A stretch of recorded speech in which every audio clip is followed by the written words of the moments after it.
पदे प्रार्थना करिया। प्रभु मोहर अंतकरण ध्यान आ मुखर कथा तुम दृष्टि ग्राह्य हो। जीशु नाम रे मागिले शुण ग्रहण कर आमेन। जदि आज ये टॉपिक टा मोर नथिला किंतु मु जानी कि पर्पस पे का नेली आ अनेक किछि माने सेथिरो विषय जानिया पर प्रथमे आमे देखिबा आदि पुस्तक तार 1:26 आज समय बहुत मूल्यवान कारण माने जानिचु आपरे गोटे विशेष कार्यक्रम हबो एथिपैका मु आज पढ़ी दउची। एथि उतार परमेश्वर कहले आमाने अपना प्रतिमूर्ति रे अपना सदृश्य रे मनुष्यर निर्माण करू। से माने जलचर मत्स्यगण खेचर पक्षीगण पशुगण समस्त पृथ्वी और भूमि रे गमनशील सब उरगामी जंतु ऊपर कर्तृत्व करंतु। इंग्रजी रे अछि लेट देम डोमिनियन ओवर। आई से डोमिनियन ऊपर म आज कहया को चाहू छी। आ मते जणे के गोटे कहंतु जे परमेश्वर अपना प्रतिमूर्ति रे मनुष्य को सृष्टि करले कोन रिलेशनशिप थिला मनुष्य रो परमेश्वर को सहित जाको से बने तांका स्वरूप सेटा तो लिखा है जोटा न लेखा न हे जी मु पचार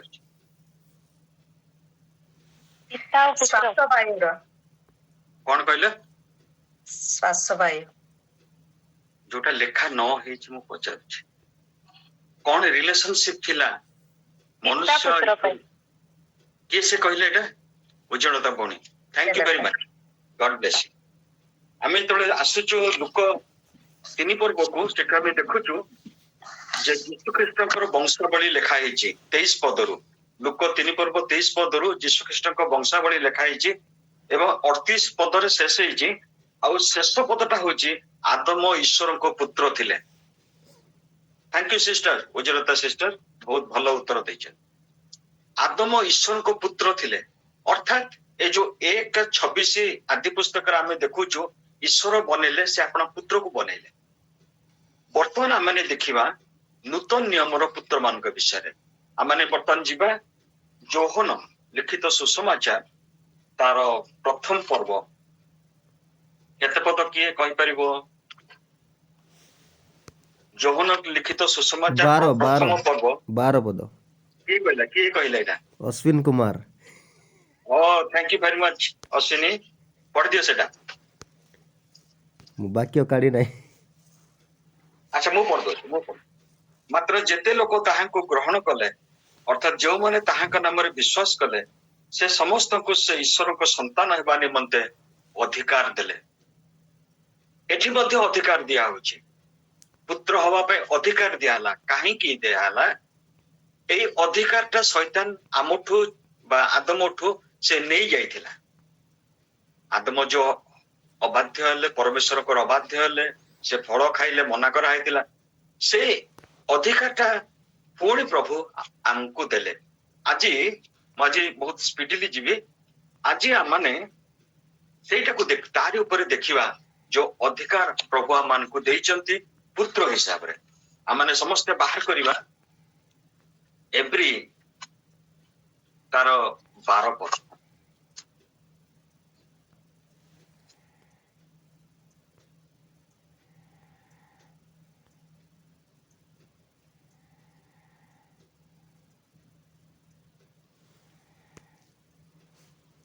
एवरी 12 रो 6 आज्ञा। हाँ मु पढ़ दो 5 रो पढ़िबा आ पुत्र मानक परी आरंभ होची 5 रो आ पुत्र मानक परी तुमानक प्रति उक्त एही उत्साह वाक्य भूली अछ ए मोहर पुत्र प्रभु को शासन को लघु ज्ञान कर नाही किमा ताहांक द्वारा अनुजोग प्राप्त हेले क्लांत हुआ नाही कारण प्रभु जहा को प्रेम करंती ताहा को शासन करंती पुणी जो पुत्र को से ग्रहण करंती ताहा को प्रहार करंती। शासन उद्देश्य तो माने क्लेश सह्य करूअछ ईश्वर तुमान सहित पुत्र तुल्य व्यवहार करूअछंती कारण पिता जहा को शासन न करंती एपरि पुत्र किए अछि किंतु जो शासन रो समस्त सहभागी जदि तुमाने सेथिर अंशी नुह ତେବେ ତୁମାନେ ପୁତ୍ର ନ ହୋଇ ଜାରଜ ଅଟ। ଆହୁରି ମଧ୍ୟ ଆମମାନଙ୍କର ଶାସନକାରୀ ଆମମାନଙ୍କର ଶାରୀରିକ ପିତୃଗଣକୁ ଆମମାନେ ସମାଦର କଲୁ, ତେବେ ଆତ୍ମା ମାନଙ୍କର ପିତାଙ୍କର ବରଂ କେତେ ଅଧିକ ରୂପେ ବଶୀଭୂତ ହୋଇ ଜୀବନ ପ୍ରାପ୍ତ ନ ହେବ। 10 ଯୋଉଠିକି ଆମର ସରିବ। କାରଣ ସେମାନଙ୍କୁ ଯେପରି ବିହିତ ବୋଧ ହେଲା, ତଦନୁସାରେ ସେମାନେ ଅଳ୍ପ ଦିନ ନିମନ୍ତେ ଆମମାନଙ୍କୁ ଶାସନ କଲେ। କିନ୍ତୁ ଆମମାନେ ଯେପରି ତାଙ୍କ ପବିତ୍ରତାର ସହଭାଗୀ ହବୁ। ଆଜି ଆମ ଟପିକ ହଉଛି ତାହାଙ୍କ ପବିତ୍ରତାର ସହଭାଗୀ ହବା। ଆପଣ ମାନେ ଜାଣି ନାହାନ୍ତି, ଯୋଉମାନେ ଆମେ ଦାମନଯୋଡ଼ିରୁ ଅଛୁ ବା ଆସିଛୁ, ସମସ୍ତେ ଆମେ ଜାଣିଛୁ ମାଟି ସମାନ ପରି ଦେଖାଯାଏ, କିନ୍ତୁ ସେଇ ମାଟିକୁ ପ୍ରୋସେସିଂ କଲା ପରେ ସେଇଥିରୁ ଆଲୁମିନିୟମ ବାହାରେ ଏବଂ ସେ ପ୍ରୋସେସିଂ ଟା କରିବା ଦ୍ୱାରା ଏ ଯୋଉ ଅଗାଡି ମାଟି ସବୁ ବାହାରି ଯାଇକିରି ତାକୁ ସେ ପାଉଡର ବାହାରେ, ପାଉଡରକୁ ଆଲୁମିନିୟମରେ ପରିଣତ ହୁଏ। ଠିକ ସେଇଭଳି ଭାବରେ ଆଇରନ୍ ଓର ମଧ୍ୟ ସେମିତି ଭାବରେ ପ୍ରୋସେସିଂ ହେଇକିରି ସେ ଆଇରନ୍ ଟା ସେଥିରୁ ନିଷ୍କାସିତ ହୋଇକିରି ତାକୁ ଲୁହାରେ ପରିଣତ କରାଯାଏ। ଗୋଟେ ପ୍ରୋସେସ। ପିତା ଆମମାନଙ୍କୁ ପୁତ୍ର ହିସାବରେ ଆମମାନଙ୍କୁ ସେ ଗ୍ରହଣ କଲେ, କିନ୍ତୁ ତା ନୁହେଁ ଯେ ପର୍ଯ୍ୟନ୍ତ ଆମ ମାନେ ସେ ପ୍ରୋସେସ ଭିତରେ ନ ଯାଇଛୁ, ସେ ପର୍ଯ୍ୟନ୍ତ ଆମେ ପବିତ୍ରତାର ସହଭାଗୀ ହେଇପାରିବା ନାହିଁ। That is a process. ପ୍ରଥମେ ଆମେ ଦେଖିଲୁ ଆଦମଙ୍କୁ ପ୍ରଭୁ ଦେଇଥିଲେ କର୍ତ୍ତୃତ୍ୱ, ଡୋମିନିୟନ ଦେଇଥିଲେ। ଡୋମିନିୟନ ଏଥିପାଇଁକା ଦେଲେ ଯେଭଳି ଆଦମ ସେଗୁଡାକ ସବୁ କିଛି କଣ୍ଟ୍ରୋଲ କରିବେ, ଯାହା କିଛି ପ୍ରଭୁ ସୃଷ୍ଟି କରିଥିଲେ। କିନ୍ତୁ ସେ କଣ୍ଟ୍ରୋଲ କଣ କରିବେ? ସେ ନିଜେ କଣ୍ଟ୍ରୋଲ ହେଇଗଲେ ଶୈତାନ ଦ୍ୱାରା, ଏବଂ ସେ ଯୋଉ ଅଧିକାରଟାକୁ ଶୈତାନ ନେଇଗଲା, ସେ ଅଧିକାରକୁ ପୁଣି ଆଉଥରେ ତାକୁ ଦବା ପାଇଁକା ସେ ଆସିଲେ ଜଗତକୁ, ଆମମାନଙ୍କୁ ଅଧିକାର ଦେଲେ। ଖାଲି ଅଧିକାର ଦେଲେ ନାହିଁ, ଆମମାନେ ଏଠୁ ଗଲା ପରେ ବା ଏମାନେ ଏଠି ଥାଉ ମଧ୍ୟ ଲେଖା ହେଇଛି ଯୋଉମାନେ ତାହାଙ୍କୁ ବିଶ୍ୱାସ କରନ୍ତି ସେମାନେ ଜୀବନରେ ପ୍ରବେଶ କରି ସାରିଛନ୍ତି। ଆମମାନେ ଜୀବନରେ ପ୍ରବେଶ କରିବା ମାନେ ହଉଛି ଆମେ ଅନନ୍ତ ଜୀବନର ଅଧିକାରୀ ହେଲୁ। ଅନନ୍ତ ଜୀବନର ଅଧିକାରୀ ମାନେ ଅବିକା ଦେଖନ୍ତୁ ଆମମାନଙ୍କ ସ୍ୱର୍ଗତ କିଶୋର ଭାଇ ସେ ଯାଇଛନ୍ତି, କିଶୋର ଡିଗାଲ, ଏଠି ସମସ୍ତେ ପବିତ୍ର, ଈଶ୍ୱର ପବିତ୍ର, ଯୀଶୁ ଖ୍ରୀଷ୍ଟ ପବିତ୍ର, ଯେତେ ସ୍ୱର୍ଗୀୟ ବାହିନୀ ସେମାନେ ପବିତ୍ର। ଗୋଟେ ପବିତ୍ରତାର ରାଜ୍ୟ ଭିତରକୁ ସେ ଯାଇଛନ୍ତି। କିନ୍ତୁ ପ୍ରଭୁଙ୍କର ଚିନ୍ତାଧାରା ଦେଖନ୍ତୁ, ସେ ଆମକୁ ଗୋଟେ ପ୍ରୋସେସ ଭିତରେ ନଉଛନ୍ତି ଯେମିତି ଆମମାନେ ତାହାଙ୍କ ପବିତ୍ରତାର ସହଭାଗୀ ହଉ। ପ୍ରେଜ ଦ ଲର୍ଡ, ହାଲେଲୁୟା। ଯଦି ପ୍ରଭୁ ଏ ପ୍ରୋସେସ ଭିତରେ ଦେଇକି ଆମକୁ ନ ନିଅନ୍ତେ, ଆମମାନେ କେହି ପ୍ରଭୁଙ୍କ ପାଖକୁ ଯାଇପାରନ୍ତୁ ନାହିଁ। ଖାଲି ସନ୍ତାନ ହେଇଗଲେ ବଡ ବିଷୟ ନାହିଁ। ଦେଖନ୍ତୁ ଆଉ ଗୋଟେ ମାଥ୍ୟୁରେ ପ୍ରଭୁ ଦେଲେ ଗୋଟେ ଉଦାହରଣ ଯେ 10ଟା କନ୍ୟା, 5 ଜଣ ସୁବୁଦ୍ଧି, 5 ଜଣ ନିର୍ବୁଦ୍ଧି। ତାପରେ ଆପଣ ମାନେ ଜାଣିଛନ୍ତି ଏଇ ଜଗତରେ 2 ଭାଗ, ଲୋକମାନଙ୍କୁ ଯଦି ଭାଗ କରାହବ 2 ଭାଗ, ଯୋଉମାନଙ୍କ ପାଖରେ ପ୍ରଭୁଙ୍କର ଜ୍ଞାନ ଅଛି, ଅନନ୍ତ ଜୀବନ କଣ, ସତ୍ୟ ପରମେଶ୍ୱର କଣ ଜାଣିବା ପାଇଁକା ଇଚ୍ଛା ଅଛି, ସେମାନଙ୍କ ପାଖରେ ପ୍ରଭୁ ଦର୍ଶନ ଦଉଛନ୍ତି, ପ୍ରଭୁଙ୍କୁ ସେମାନେ ଜାଣୁଛନ୍ତି, ସେମାନେ ବୁଦ୍ଧିମାନ। ନିର୍ବୁଦ୍ଧି ଯୋଉମାନେ, ସେମାନଙ୍କର କାନ ଅଛି ଶୁଣି ପାରୁନାହାନ୍ତି, ଆଖି ଅଛି ଦେଖି ପାରୁନାହାନ୍ତି, ସେମାନେ ସେଇ ଜଗତରେ ମାଡି ଚାଲିଛନ୍ତି। ଆଉ ସେମାନଙ୍କର ଆଖିକୁ ଜଗତପତି କଣ କରୁଛି ନା ଅନ୍ଧକାରରେ ତାଙ୍କୁ ବନ୍ଦ କରିଦେଇଛି, ସେମାନେ ଦେଖି ପାରୁନାହାନ୍ତି। କିନ୍ତୁ ପ୍ରେଜ ବି ଦ ଲର୍ଡ, ପ୍ରଭୁଙ୍କର ଗୌରବ ହଉ, ଯୋଉମାନଙ୍କୁ ସେ ପୁତ୍ର ଭାବରେ କଲେ। କେତେ ସୁନ୍ଦର ହେଇକି ଆରମ୍ଭ ହେଇଛି ସେ ଏଭ୍ରିରେ। ଆଉ ପୁତ୍ର ମାନଙ୍କ ପରି ତୁମାନଙ୍କ ପ୍ରତି ଉକ୍ତ ଏହି ଉତ୍ସାହ ବାକ୍ୟ ଭୁଲି ଅଛ, ହେ ମୋହର ପୁତ୍ର, ପ୍ରଭୁଙ୍କ ଶାସନକୁ ଲଘୁ ଜ୍ଞାନ କର ନାହିଁ, କେବଳ ତାହାଙ୍କ ଦ୍ୱାରା ଅନୁଯୋଗ ପ୍ରାପ୍ତ ହେଲେ କ୍ଳାନ୍ତ ହୁଅ ନାହିଁ। ଅନେକ ସମୟରେ ଆମମାନେ ଅନୁଯୋଗ ପ୍ରାପ୍ତ ହେଇଥାଉ। ସେ ଅନୁଯୋଗଟା ହୁଏତ ପ୍ରଭୁ ଆମମାନଙ୍କୁ ସାମୂହିକ ଭାବରେ କିଛି ଶାସନ ଭିତରେ ରଖନ୍ତି, ଆଉ ଆମମାନଙ୍କୁ କୌଣସି ଭାବରେ ଶାସ୍ତି ବି ଦିଅନ୍ତି ମଝିରେ ମଝିରେ, ଯେଭଳି ଆମମାନେ ଆଉ ଆଗକୁ ଯେପରି ଆମମାନେ ପାପରେ ପଶିବାନି। ଯେତେବେଳେ ସେ ଯୋଉ ସ୍ତ୍ରୀ ଲୋକଟିକୁ ପଥର ମାରିବା ପାଇଁ ଆଣିଥିଲେ, ଯୌନ 8 ପର୍ବରେ ଆମେ ଦେଖୁଛୁ, ଯାଅ ପାପ କରନି, ଏଇଟା ହଉଛି ଯୀଶୁଙ୍କର ଉଦ୍ଦେଶ୍ୟ, ଯେମିତି ଆମମାନେ ପବିତ୍ରତାରେ ଜୀବନ କାଟି ଯାଅ ପାପ କରନି ମାନେ ପବିତ୍ରତାରେ ଜୀବନ କାଟ। ସେଇ ବିଷୟ ପ୍ରଭୁ ଆମମାନଙ୍କ ପ୍ରତି ମଧ୍ୟ ଆଶା କରନ୍ତି, ଆମ ଠାରୁ ଆଶା କରନ୍ତି, ଯେମିତି ଆମମାନେ ପବିତ୍ରତାରେ ଜୀବନ କାଟୁ। ସେଥିପାଇଁ ଆମମାନେ ଆଉ କିଛି ପଦ ଦେଖିବା। ଏବ୍ରି ତାର 4 ପର୍ବର 1 ପଦ ଦେଖିବା।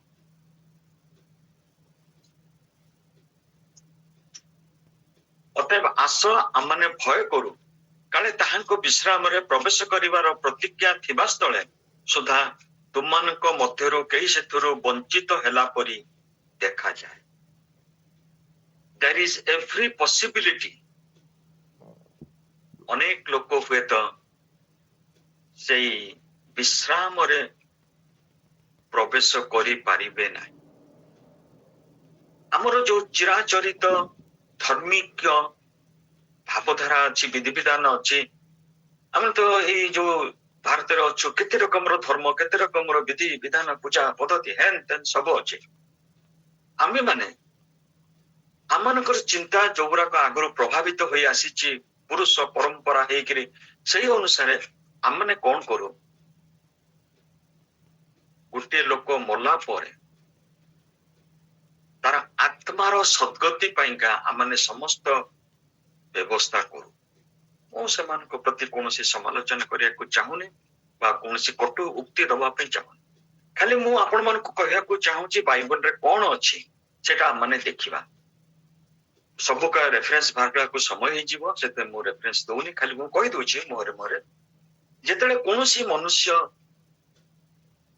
ଏଇ ଇହ ଶରୀର ତ୍ୟାଗ କରିକି ସେ ପ୍ରଭୁଙ୍କ ପାଖକୁ ଯାଏ, ତା ସାଙ୍ଗରେ କଣ ଯାଏ କିଏ କହିବ? କର୍ମ କର୍ମ ଯାଏ। Thank you sister. ସେଇ ପ୍ୟାକେଜ ଛଡା ଆଉ କିଛି ଯିବ ନାହିଁ। ତମେ ଏଠି କେତେ ସଦ୍ଗତି ପାଇଁକା ପୂଜା କର, କେତେ ବଢିଆ ଭୋଜନ ଦିଅ, କେତେ ଯାହା କିଛି କର, ତାର କିଛି ଭ୍ୟାଲ୍ୟୁ ନାହିଁ। ଅନେକ ସମୟରେ ମତେ ଦୁଃଖ ବି ଲାଗେ, ମଲା ପରେ ଆମମାନେ ଯୋଉ କାନ୍ଦୁ। କାଲି ମୁଁ ଶୁଣୁଥିଲି ଜିତୁଲି ମାନଙ୍କର, ଏତେ ଭଲ ଲାଗିଲା ଯେ ମୁଁ ମୋଟେ କାନ୍ଦେନି କେବେ। ପ୍ରେଜ୍ ଦ ଲର୍ଡ। କାହିଁକି ନା ସେଠି କାହାର ମରଣ, ଆତ୍ମାଟା ହଉଛି ଅବିନଶ୍ୱର, ମରଣ କାହାର ହୁଏନି। ଆମେ ଯୋଉଟା ଭାବୁଛୁ ମରଣ ହେଲା, ସେ ଆମ ଦୃଷ୍ଟିରେ ଅନ୍ତର୍ନିହିତ ହେଲେ, ଅଦୃଶ୍ୟ ଜଗତକୁ ଗଲେ, ମରଲେ କଣ, କିଛି ମରିନାହାନ୍ତି। କିନ୍ତୁ ଆମେ ଗୋଟେ ସେଇ ଯୋଉ ଚିରାଚରିତ ପ୍ରଥା ଅନୁସାରେ ଆମେ କରୁ, କିଛି ଲାଭ ନାହିଁ, ମୂଲ୍ୟହୀନ। ମତେ ସେ ଜିତୁଲି ମାନଙ୍କର ସେ କାଲି ଯୋଉ କହୁଥିଲେ ସେ କବରଖାନା ପାଖରେ, ବହୁତ ଭଲ ଲାଗିଲା।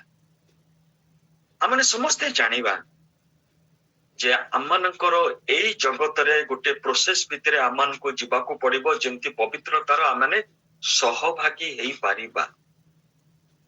ଯଦି ସେ ପ୍ରୋସେସ ଭିତରେ ଆମେ ଯାଇନାହୁଁ, ସେଠି ଗୋଟେ କ୍ଲିୟର ଲେଖା ହଉଛି ତୁମାନେ ଜାରଜ।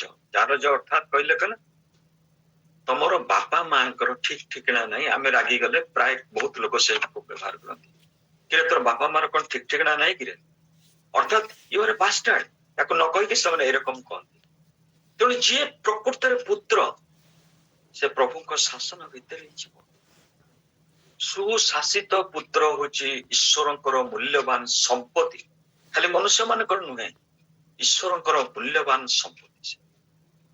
ଆଉ ପ୍ରଭୁ ଯାହାକୁ ଶାସନ ନ କରନ୍ତି, ସେଟା ହଉଛି ଗୋଟେ ଦୁଃଖ ବିଷୟ। 13 ପଦରେ ଆମେ ଦେଖୁଛୁ, କାଳେ ପାପର ପ୍ରବଞ୍ଚନା ଦ୍ୱାରା ତୁମାନଙ୍କ ମଧ୍ୟରୁ କେହି କଠିନ ମନା ହୁଏ, ଏଥି ନିମନ୍ତେ ଆଜି ସୁଯୋଗ ଥାଉ ଥାଉ ପ୍ରତିଦିନ ପରସ୍ପରକୁ ଉତ୍ସାହ ଦିଅ। ମୁଁ ଆଜି ଆପଣମାନଙ୍କୁ ଉତ୍ସାହ ଦେବା ପାଇଁକା ଏଇ ବାକ୍ୟଟା, ଆଜି ମୋର ଏଇ ବାକ୍ୟଟା ନଥିଲା, ଟପିକଟା ନଥିଲା, ମୁଁ କିନ୍ତୁ ତାକୁ ଚେଞ୍ଜ କଲି ଏଇଥିପାଇଁକା ଯେ ମତେ ଦୁଃଖ ଲାଗିଲା ଆମମାନଙ୍କ ଯୋଉ ସବୁ ଚିନ୍ତାଧାରା ଭାବଧାରା ଦେଖି ସାରିଲା ପରେ ମୁଁ ଏଇଟା ଉପରେ ମୁଁ କିଛି କହିବି। ପ୍ରିୟ ଭାଇ ଭଉଣୀ ମାନେ, ପ୍ରଭୁ ସଫିସିଏଣ୍ଟ ଆମମାନଙ୍କୁ ସମୟ ଦେଇଛନ୍ତି। ଏଇଟା ଗୋଟେ ପ୍ରସ୍ତୁତିର ସମୟ। ଆମମାନେ ପ୍ରିପେୟାର ହବା, କାରଣ ଯୋଉ ଜାଗାକୁ ଆମେ ଯାଉଛୁ ପବିତ୍ରତା ବିନୁ ସେଠାକୁ କେହି ଯାଇ ନ ପାରେ। ଆମମାନେ ଏଠି ଯେତେ ପ୍ରାର୍ଥନା କରୁ, ଯେତେ ଯାହା କ୍ରିୟା କର୍ମ ଯାହା କିଛି କରୁ, ତା ପାଖକୁ ଯିବା ପାଇଁ କୌଣସି କୋରିଅର ନାହିଁ, ସ୍ପିଡ ପୋଷ୍ଟ ନାହିଁ, କିଛି ନାହିଁ। ପଠେଇ ପାରିବାନି ସେ ଧାର୍ମିକତା। ଯାହା ସେ ଅର୍ଜନ କରିଥିବ ତାହାର କର୍ମ ତା ସାଙ୍ଗେ ସାଙ୍ଗେ ସାଙ୍ଗେ ସାଙ୍ଗେ ଯିବ। ସେଥିପାଇଁ ଆମେ ଅଭିଠୁ ସତର୍କ ହବା। ସେଥିପାଇଁ ଆମେ ଏଇ ଉତ୍ସାହର ବିଷୟକୁ ଧରୁ, କାରଣ ଆରମ୍ଭରେ ଆମମାନଙ୍କ ଯୋଉ ବିଶ୍ୱାସ ଥିଲା ତାହା ଯଦି ଶେଷ ପର୍ଯ୍ୟନ୍ତ ଦୃଢ ରୂପେ ଧରି ରଖୁ, ତାହେଲେ ଖ୍ରୀଷ୍ଟଙ୍କର ସହଭାଗୀ ହୋଇ ରହିବୁ। ପ୍ରଥମେ ଲେଖାଗଲା ପବିତ୍ରତାର ସହଭାଗୀ, ବର୍ତ୍ତମାନ ଲେଖା ହେଲା ଖ୍ରୀଷ୍ଟଙ୍କର ସହଭାଗୀ ହୋଇ ରହିବୁ। ବିଶ୍ୱାସକୁ ଶେଷ ପର୍ଯ୍ୟନ୍ତ ଆମମାନଙ୍କୁ ଦୃଢ ରୂପେ ଧରିକି ରକ୍ଷା କରିବା ପାଇଁ ପଡିବ। ଏବଂ ସବୁଠୁ ବିଷୟ ହଉଛି ଯେ 4 ପର୍ବର 2 ପଦ, କାରଣ ସେମାନଙ୍କ ନିକଟରେ ଯେପରି ଆମମାନଙ୍କ ନିକଟରେ ମଧ୍ୟ ସେହିପରି ସୁସମାଚାର ପ୍ରଚାରିତ ହୋଇଅଛି, କିନ୍ତୁ ଶ୍ରୋତାମାନେ ବିଶ୍ୱାସ ଦ୍ୱାରା ଶ୍ରୁତ ବାକ୍ୟ ନିଜସ୍ୱ ନ କରିବାରୁ ତାହା ସେମାନଙ୍କ ପକ୍ଷରେ ଲାଭଜନକ ହେଲା ନାହିଁ। ବାକ୍ୟକୁ ପ୍ରଭୁ ପଠାନ୍ତି କୌଣସି ତାଙ୍କର ଦାସ ଦାସୀ ମାନଙ୍କ ଦ୍ୱାରା, ଆମମାନଙ୍କର ଉତ୍ସାହ ପାଇଁ, ଅନୁଯୋଗ ପାଇଁ, ପ୍ରେରଣା ପାଇଁ, ସଂଶୋଧନ ପାଇଁ। ମନେ ରଖିବେ, ପ୍ରତିଦିନ ଆମକୁ ସଂଶୋଧିତ ହବାକୁ ପଡିବ। ଆମେ କେହି କହିପାରିବୁନି ଜଗତରେ ଥିଲା ଆମେ ପରଫେକ୍ଟ ହେଇଯାଇଛୁ। Nobody can tell. ଆମମାନଙ୍କର ସଂଶୋଧନ ନିହାତି ଦରକାର। ସେଥିପାଇଁକା ପାଉଲ 14 ପର୍ବ 22 ପଦ, ପ୍ରେରିତ 14 ପର୍ବ 22 ପଦରେ କହିଲେ, ଆମମାନଙ୍କୁ ଅନେକ କ୍ଲେଶ ମଧ୍ୟ ଦେଇ ଈଶ୍ୱରଙ୍କ ରାଜ୍ୟରେ ପ୍ରବେଶ କରିବାକୁ ପଡିବ। ଏଠି ଆମେ ଦେଖୁଛୁ ଶାସନ, ସଂଶୋଧନ, ପରମେଶ୍ୱର ପୁତ୍ର। ଏଠି ପାଉଲ କହୁଛନ୍ତି ତାଙ୍କୁ ପଥର ମାରିଛନ୍ତି, ମରିଗଲେ ବୋଲି ଭାବିକି ତାଙ୍କୁ ଟାଣିକିରି ନଗର ବାହାରେ ପକେଇ ଦେଇଛନ୍ତି। ଶିଷ୍ୟମାନେ ଘେରିକି ଛିଡା ହେଲେ, ଆଉ ସେ ଉଠିକିରି ସେମାନଙ୍କୁ ଗାଳି ଦଉନାହାନ୍ତି, ଅଭିଶାପ ଦଉନାହାନ୍ତି, କହୁଛନ୍ତି ଆମମାନଙ୍କୁ ଅନେକ କ୍ଲେଶ ମଧ୍ୟ ଦେଇ ଈଶ୍ୱରଙ୍କ ରାଜ୍ୟରେ ପ୍ରବେଶ କରିବାକୁ ପଡିବ। ଲୁକ 18:7 ସେଠି ଆମେ ଦେଖୁଛୁ, ତେବେ ଈଶ୍ୱରଙ୍କ ଯୋଉ ମନୋନୀତ ଲୋକମାନେ ଦିବାରାତ୍ର ତାହାଙ୍କୁ ଡାକୁଅଛନ୍ତି। ମୁଁ ଖାଲି ଖଣ୍ଡେ ଖଣ୍ଡେ ପଢୁଛି। ଲୁକ 18:7 ଗୋଟେ ବିଧବା ଆସିକି ତାର ଜଜକୁ କହୁଛି, ମୋର କଥାଟା କାହିଁ ବିଚାର କରୁନ। ମୋର ସେଠି କିଛି କହିବାର ନାହିଁ, ମୋର କେବଳ 7 ପଦର ସେଇ ପଦଟି ଦରକାର। ତେବେ ଈଶ୍ୱରଙ୍କ ଯୋଉ ମନୋନୀତ ଲୋକମାନେ ଦିବାରାତ୍ର ତାହାଙ୍କୁ ଡାକୁଥାନ୍ତି। ଅର୍ଥାତ୍ ଏଠି ଆମେ ଦେଖୁଛୁ ଯୀଶୁ ନିଜ ପାଟିରେ ହିଁ କହିଛନ୍ତି କିଛି ଲୋକ ଅଛନ୍ତି ଯୋଉମାନେ ମନୋନୀତ। 10 କୁମାରୀରେ 5 ଜଣ ନିର୍ବୁଦ୍ଧି, 5 ଜଣ ସୁବୁଦ୍ଧି। ଆମେ ନିହାତି ଦମ୍ଭର ସହିତ କହିପାରିବା ଏଇ 5 ଜଣ ସୁବୁଦ୍ଧି ହଉଛନ୍ତି ତାଙ୍କର ମନୋନୀତ। ପ୍ରଥମେ ଆମେ ଦେଖିଲୁ ଗୋଟେ ପ୍ରୋସେସ ଭିତରେ ସେ ପୁତ୍ରକୁ ଶାସନ ଭିତରେ ନଉଛନ୍ତି। ଦ୍ୱିତୀୟରେ ଆମେ ଦେଖୁଛୁ ଈଶ୍ୱରଙ୍କର ମନୋନୀତ। ଆମେ ଏଫେସୀ 2 ପର୍ବ 5 ପଦରେ ଆମେ ଦେଖୁଛୁ, ସେଥି ସକାଶୁ ଆମମାନଙ୍କୁ ଖ୍ରୀଷ୍ଟଙ୍କ ସହିତ ସଜୀବ କରିଅଛନ୍ତି, ଅନୁଗ୍ରହରେ ତୁମାନେ ପରିତ୍ରାଣ ପାଇଅଛ। ଯୋଉ ଅନୁଗ୍ରହରେ ଆମମାନଙ୍କୁ ପରିତ୍ରାଣ ଦେଇଛନ୍ତି ସେଟା ଆରମ୍ଭ ମାତ୍ର। ଆମେ ଯୀଶୁ ଖ୍ରୀଷ୍ଟଙ୍କୁ ବ୍ୟକ୍ତିଗତ ତ୍ରାଣକର୍ତ୍ତା ରୂପେ ଗ୍ରହଣ କଲୁ, ଏଟା ଆରମ୍ଭ ମାତ୍ର। କିନ୍ତୁ ପରବର୍ତ୍ତୀ ସମୟରେ ଆମମାନଙ୍କୁ ଗୋଟେ ପ୍ରୋସେସ ଦେଇକି, ପୁଅ ଯୋଉମାନେ ପୁତ୍ର ସମସ୍ତଙ୍କ ପାଇଁ ନୁହେଁ, ଯୋଉମାନେ ମନୋନୀତ ସମସ୍ତଙ୍କ ପାଇଁ ନୁହେଁ। ତାପରେ ଯୌନ 5:24 ଆମେ ଦେଖୁଛୁ, ପୁଣି ସେ ବିଚାରିତ ନ ହୋଇ ବରଂ ମୃତ୍ୟୁକୁ ଅତିକ୍ରମ କରି ଜୀବନରେ ପ୍ରବେଶ କରିଛି। ବିଚାରିତ କିଏ ହବନି? ଯେ ମୃତ୍ୟୁକୁ ଅତିକ୍ରମ କରିଛି। ପାପରେ ଆମେ ମୃତ ଥିଲୁ, କିନ୍ତୁ ଦୟା ସାଗରରେ ଯେ ଈଶ୍ୱର ସେ ଆସିକି ଅପାର ଦୟା ଦେଖେଇଲା ପରେ, ଅନୁଗ୍ରହ ପ୍ରକାଶ କଲା ପରେ, ଆମେ ଯେତେବେଳେ ଅନୁତପ୍ତ ହେଲୁ, ଆମେ ଯେତେବେଳେ ପ୍ରଭୁ ଯୀଶୁ ଖ୍ରୀଷ୍ଟଙ୍କ ପାଖକୁ ଫେରି ଆସିକି କ୍ଷମା ପ୍ରାର୍ଥନା କଲୁ, ସେଇ ସମୟରେ ସେ ଆମମାନଙ୍କୁ କଣ କଲେ ନା ଆମମାନଙ୍କୁ ସେ ଉଦ୍ଧାର କଲେ। ଅର୍ଥାତ୍ ସେ ଜୀବନରେ ପ୍ରବେଶ କରେ, ଆମେ ଜୀବନରେ ପ୍ରବେଶ କଲୁ। ଏଇଠି ଆମେ ଗୋଟେ ବଡ ବିଷୟ ଦେଖୁଛୁ ଯେ ଈଶ୍ୱରଙ୍କର ରାଜ୍ୟରେ ପ୍ରବେଶ କରିବା ପାଇଁକା ପ୍ରଥମେ ହଉଛି ଆମମାନଙ୍କୁ ସେ ପରିତ୍ରାଣ ଦେବେ। ଦ୍ୱିତୀୟ ବିଷୟ ହଉଛି ଆମମାନେ ଗୋଟେ ପ୍ରୋସେସ ମଧ୍ୟରେ ସେ ଆମମାନଙ୍କୁ ସଂଶୋଧନ କରିବେ। ତାପରେ ହଉଛି ଆମମାନେ ଜୀବନରେ ପ୍ରବେଶ କରନ୍ତି। ଆଉ ଯୋଉମାନେ ଜୀବନରେ ପ୍ରବେଶ କରନ୍ତି ସେମାନେ ଯେତେବେଳେ ଇହ ଧାମ ଛାଡିକି ଯାଆନ୍ତି, ସେମାନଙ୍କ କର୍ମ ସେମାନଙ୍କ ସାଙ୍ଗରେ ଯିବ। ଯୋଉମାନେ ବି ପ୍ରୋସେସରେ ନ ପଡନ୍ତି ତାଙ୍କ କର୍ମ ବି ଯିବ, କାରଣ ସେ ଅନୁସାରେ ବିଚାରିତ ହବ। ଏବଂ ସେମାନଙ୍କ ପାଇଁ ଦୁଃଖ କଲେ କିଛି ଲାଭ ନାହିଁ, ତାଙ୍କ ପାଇଁ ଆନନ୍ଦ କଲେ କିଛି ଲାଭ ନାହିଁ, କ୍ରନ୍ଦନ କଲେ କିଛି ଲାଭ ନାହିଁ। ଯିଏ ଯାହା ପାଇକା ସେ ନିଜେ ତାର ବିଚାର ଛାମୁରେ ସେ ଛିଡା ହବ ପ୍ରଭୁଙ୍କ ପାଇଁ। ମୁଁ ଗୋଟେ ଛୋଟ କାହାଣୀ କହିକି ଆଜିର ବାକ୍ୟକୁ ଶେଷ କରିବି। ସେଟା ତ ଛୋଟ କାହାଣୀ ନୁହେଁ, ସେଟା ଗୋଟେ ସତ କଥା। ଗୋଟେ ଚର୍ଚ୍ଚର ଡିକନ ବା ତାଙ୍କର ଫରେନରେ କହନ୍ତି ମିନିଷ୍ଟର, ସେ ଦିନେ ଦ୍ୱିପହର ସମୟରେ ଯିବା ସମୟରେ ସେ ଦେଖିଲେ ଚର୍ଚ୍ଚର ପଛ କବାଟ ବାଟୁ ଗୋଟେ ଲୋକ ବାହାରିକି ଯାଉଛି।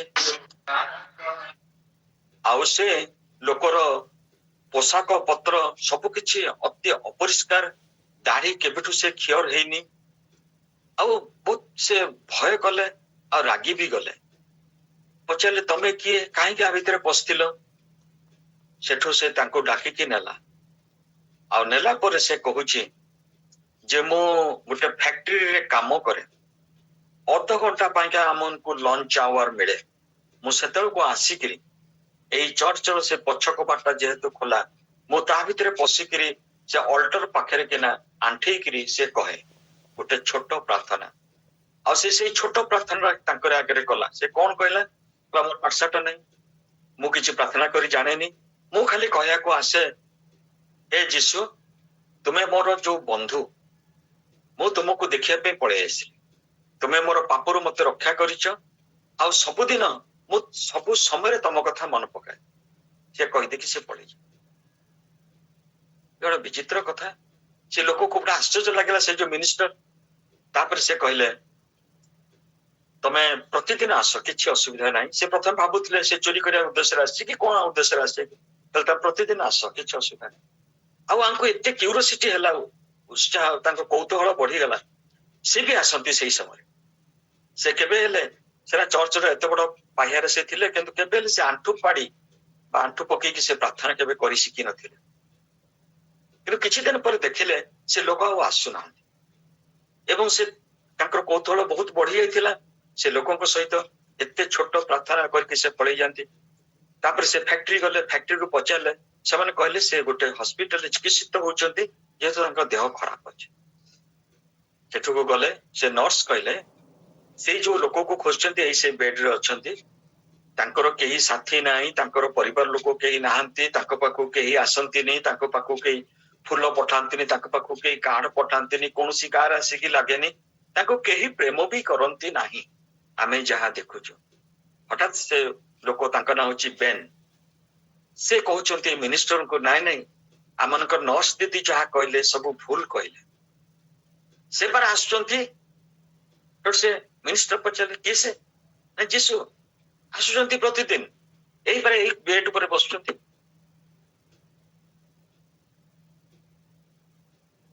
ସେ ଦିଦି ଆଶ୍ଚର୍ଯ୍ୟ ହେଇକି ଅନେଇଛନ୍ତି, ସେ ମିନିଷ୍ଟର ଆଶ୍ଚର୍ଯ୍ୟ ହେଇକି ଅନେଇଛନ୍ତି।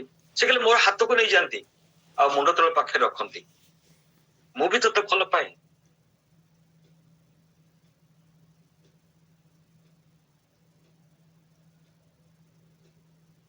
ସେ କହୁଛନ୍ତି ସେ ମୋର ହାତକୁ ତାଙ୍କର ସେଇ ମୁହଁ ପାଖରେ ରଖି କହନ୍ତି ମୁଁ ବି ତତେ ଭଲ ପାଏ, କାରଣ ତୁ ମୋର ସାଙ୍ଗ, ମୁଁ ତତେ ଦେଖିବା ପାଇଁ ଚାଲି ଆସିଛି। ସମଗ୍ର ୱାର୍ଡ, ସମଗ୍ର ହସ୍ପିଟାଲ ପରିବର୍ତ୍ତିତ ହେଲା। ଏଇ ବ୍ୟକ୍ତି, ସେ ନର୍ସ ନିଜେ କହିଲେ, ଏ ଆସିବା ପରଠୁ ସମସ୍ତଙ୍କ ମୁହଁରେ ଗୋଟେ ଆଶାର କିରଣ ଦେଖିବାକୁ ମିଳିଲା। ତାଙ୍କ ହସରେ ଏମିତି ମାଦକତା ଥିଲା, ସମସ୍ତେ ତାଙ୍କର ସେଇ ଛୋଟିଆ କଥା ଶୁଣିବା ପାଇଁକା ସମସ୍ତେ ଆସନ୍ତି। ହସ୍ପିଟାଲର ପରିବର୍ତ୍ତନ ହେଇ। ପ୍ରିୟ ଭାଇ ଭଉଣୀ, ଆପଣ ମାନେ ପୁତ୍ର, ପ୍ରଭୁ ଆପଣ ମାନଙ୍କୁ କେତେ ସୁନ୍ଦର ସୁନ୍ଦର ଗୁଣ ଦେଇଛନ୍ତି। ସେ ବେଣ୍ଟୁ ଶିଖିବାର ବହୁତ ଅଛି। ଅନ୍ୟମାନଙ୍କୁ ଉତ୍ସାହର ବାକ୍ୟ ଦେବା ପାଇଁକା ପ୍ରଭୁ ଆପଣଙ୍କ ମୁଖରେ ସେ ହସ ଟିକେ ଦିଅ। କେତେ ଲୋକ ଅସୁବିଧାରେ ଅଛନ୍ତି, କେତେ ଲୋକ କଷ୍ଟରେ ଅଛନ୍ତି, ଆପଣଙ୍କର ହସ ଟିକେ ସେମାନେ ଚାହାନ୍ତି। ଟିକେ ତାଙ୍କର ହାତ, ଆପଣଙ୍କ ହାତ ତାଙ୍କ ପିଠି ଉପରେ ବୁଲେଇ ଦଉନାହାନ୍ତି, କେତେ ଶାନ୍ତି ଲାଗେ। ପ୍ରଭୁ ଆଶୀର୍ବାଦ କରନ୍ତୁ। ରହିଲା କଥା, ରହିଲା। ବାଏ। ପ୍ରଭୁ ଆଶୀର୍ବାଦ। ଆମେନ୍ ଆମେନ୍